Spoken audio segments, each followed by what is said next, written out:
Hi everybody! For today's video, I'm going to bring you to a place which is from plastic turned into a beautiful garden. So please don't forget to give me a thumbs up, share this video guys. So much love! So guys, andito na tayo sa entrance. Yan, 10 peso per person. So gayan, lalakad-lakad tayo. Ito yung guys, ito yung sinasabi ko sa inyo na tulips garden pala ang tawag sa kanya is tulips garden. So, yan guys ay puno ng mahogany trees. O, diba? Yan guys. At saka yung isang malaking mga flowers na yan is made of plastic. Yan. Roses. Made of plastic din yan siya.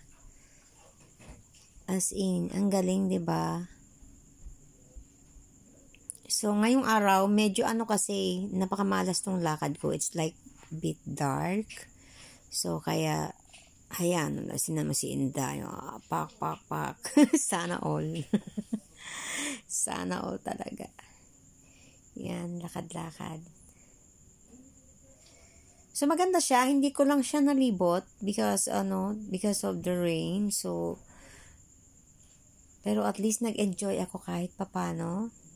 So, it's my first time to see this area.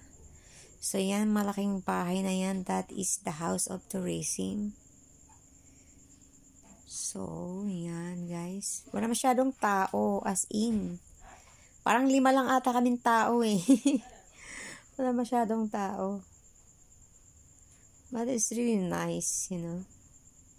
Nakaka-amaze. So, ayan, lakad-lakad lang si Inday. Buti nga walang putik eh.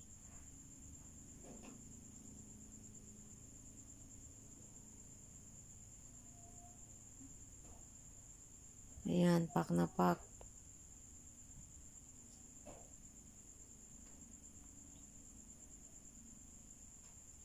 Yan, aakyat si Inday sa taas. Oh. Buti hindi nahulog. Ay, sana all na talaga. Oh, may paganyan-ganyan pa. Okay, here we go. Ito na yung pinunta ko, guys. Yan na yung tinatawag nilang tulips garden. From plastic turned into a beautiful garden. So, yan, guys. Mga yan si mga bottle, mga disposable plastic na bottle. Ayan, ginawa nilang tulips. O, diba? Ang sipag. Ang luwag niyan talaga, guys. Ang lawak niyan. Kung pupunta ka sa loob, ang lawak talaga niya as in. Tagal nila siguro to bago na-build tong tulips garden na to. As in. Need talaga, patient. Ang luwag. Ewan ko kung ilang to. Makaabot to ng isang, hectare. Hindi ko alam. Not so sure. Basta ang lawak niya. Talagang ang creative, diba? From plastic turned into a beautiful garden. Yan. Ano yan na guys? Tignan nyo kung makita nyo yung camera. Meron na siyang, yung ulan, umuulan yan. Kaya hindi ako masyadong nakatagal. Doon sa kabila niyan is mayroon mga may mga, pwede kang mag-bike, pwede kang sasakay ng horse. So, gusto ko sana matry ng horse. Hindi pa ako nakatry ng sumakay ng horse. Camel lang nung nasa Dubai pa ako. So, I did try. As in, nakakalula kasi sobrang tangkad ng camel. Pero sa horse, they're just like small horse. Maybe I can do that. I hope next time, babalikan ko talaga siya dito.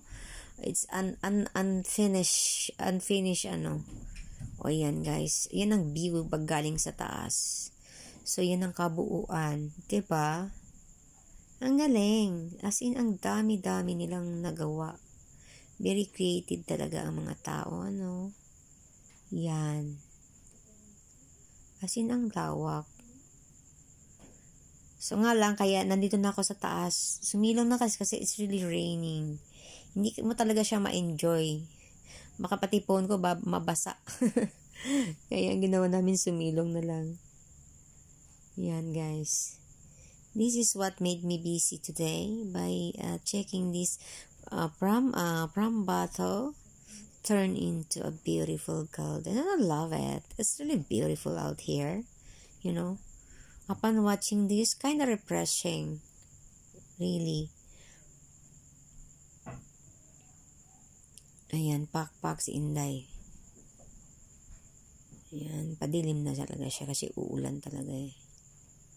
And I would love to thank to all of you who's watching my video. Please guys, don't stop supporting me. And I would love to thank to all my membership also. My membership, very, very much thank you.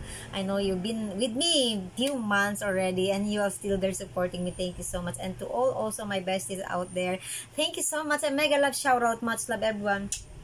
Please don't forget always to give me a thumbs up, okay? And share my video.